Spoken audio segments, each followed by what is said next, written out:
मैं अभी विक्रमादित्य के बारे में कुछ कहना नहीं चाहता हूँ। मुझे मालूम नहीं वो चुनाव लड़ेंगे या नहीं लड़ेंगे। उनकी पार्टी का फैसला जब होगा उसके बाद आगे की बातें होंगी। लेकिन मैंने यही कहा है कि भारतीय जनता पार्टी की कैंडिडेट कंगना रनावत है और ऐसे में आप भारतीय जनता पार्टी के कैंडिडेट के खिलाफ मुद्दों पर अगर बहस करना चाहते हैं तो आपका अभिनंदन है, स्वागत है। ये व्यक्तिगत रूप से टिप्पणियों का दौर जो आपने शुरू किया है ये उचित नहीं है, ये ठीक नहीं है और किसी के लिए भी ठीक नहीं है। और कहीं इस तरह से ये दौर आगे बढ़ गया तो किसी को भी परेशानी हो सकती है उसमें, और जिसमें आपको भी परेशानी हो सकती है। इसलिए मैं उनको इतने ही कहूंगा कि मुद्दों पर बात करें और मुद्दों पर राजनीति करें। आप अगर भारतीय जनता पार्टी के खिलाफ कांग्रेस के प्रत्याशी के नाते आते हैं, आपने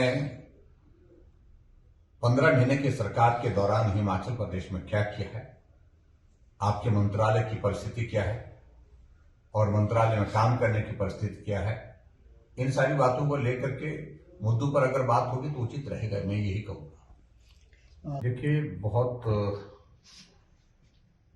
अच्छी तरह से सब लोग इस बात को जानते हैं, जब हिमाचल प्रदेश में विधानसभा का चुनाव हुआ और उस चुनाव में कांग्रेस पार्टी की जब जीत हुई, सुखविंदर सिंह सुक्खू जो मुख्यमंत्री बने तो उनका पहला स्टेटमेंट ये था कि हिमाचल प्रदेश जहां 97% यानी कि 97% हिंदू हैं, वहां हिंदुओं की पार्टी को मैं हरा करके सत्ता में आया हूं। यही बात उनने कांग्रेस के राष्ट्रीय अधिवेशन में हैदराबाद में कही, यही बात उनने जाकर के प्रेस कॉन्फ्रेंस में कर्नाटक के चुनाव में कही।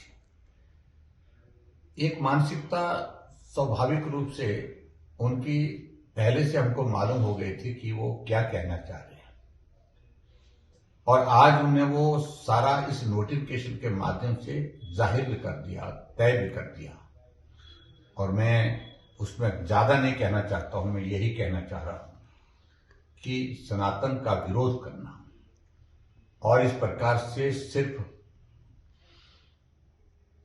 राजनीति सिर्फ वोट के लिए करना, ये इस देवभूमि हिमाचल प्रदेश में बहुत महंगा पड़ेगा उनको। मैं किसी पर कोई टिप्पणी नहीं कर रहा हूं, लेकिन चुनाव की आचार संहिता लागू हो चुकी है पूरे देश में और उसके बावजूद इस प्रकार का नोटिफिकेशन चुनाव के दिनों में आना, ये मॉडल कोड ऑफ कंडक्ट का भी वायलेशन है। और वायलेशन के साथ साथ में इसके पीछे जो भावना है वो बहुत सीधी सीधी स्पष्ट जो है वो जाहिर होती है कि वो क्या सोचते हैं और क्या सोच के करना चाहते हैं।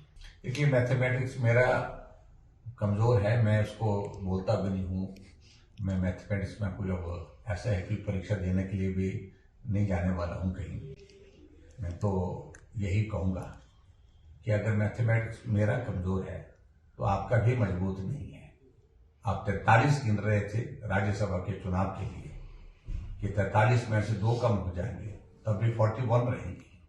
40 से नीचे तो सवाल ही पैदा नहीं, लेकिन वो 34 कैसे हुए? आपका मैथमेटिक्स का उदाहरण ये सबसे बड़ा है। आप 43 से 34 पहुंचे और हम 25 से 34 पहुंचे और भारतीय जनता पार्टी की राज्यसभा में जीत हुई है। और उसके बावजूद भी इस बात के लिए अगर वो प्रयत्न कर रहे हैं कि हमारा मैथमेटिक्स कमजोर है, तो मैं इससे ज्यादा कोई उदाहरण देने की आवश्यकता महसूस नहीं करता हूं।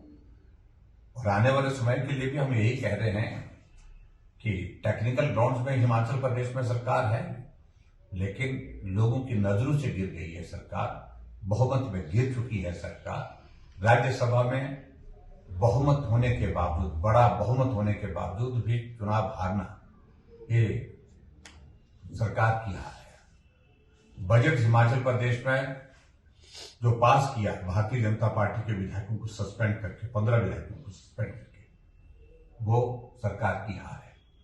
तो इसलिए मैं यही कहूंगा जब इस चुनाव का परिणाम आएगा, जो 6 चुनाव तो अभी घोषित हो चुके हैं, अगर 9 चुनाव होते हैं तो 9 चुनावों में भारतीय जनता पार्टी जीतेगी, तो मैथमेटिक्स समझा जाएगा। देखिए, मुख्यमंत्री सुखविंदर सिंह सुक्खू जी की पीड़ा को हम अच्छी तरह से समझते हैं आज के इस दौर में, क्योंकि वो बहुत विचलित है, बहुत परेशानी में है। जो घटनाक्रम हिमाचल प्रदेश में पिछले कुछ अरसे से चल रहा है, तो उन्हें, मुझे लगता है कि बहुत बड़ा तनाव है। अगर तनाव नहीं होता, अगर वो विचलित नहीं होते सारी घटना से, तो शायद मुझे लगता कि इस प्रकार की वो टिप्पणी नहीं करते। लेकिन जो टिप्पणी उन्होंने की है, उसमें व्यक्तिगत रूप से जो पूर्व में विधायक रहे हैं, भारतीय जनता पार्टी के हमारे प्रत्याशी हैं भुट्टो जी, उन्होंने कंप्लेंट की चुनाव आयोग में, और चुनाव आयोग में कंप्लेंट करने के पश्चात चुनाव आयोग ने नोटिस दिया है और चीफ मिनिस्टर को नोटिस दिया है, और इसकी गंभीरता को आप समझते हैं। और जिस तरह से उन्होंने विशेष तौर से जो बात कही है पर्टिकुलरली, वो एक तरह की धमकी है, और उस धमकी के चलते इस देवभूमि हिमाचल प्रदेश में सब लोग स्तब्ध हैं, हैरान हैं कि ऐसा नहीं होता था। लड़ाइयां होती हैं चुनाव के दिनों में, बहस होती है, भाषण एक दूसरे के खिलाफ होती है, आरोप प्रत्यारोप होते हैं, लेकिन इस प्रकार के शब्दों का इस्तेमाल नहीं हुआ करता है। तो ये मुझे लगता है कि उनकी फ्रस्ट्रेशन है, उनकी एक विचित्र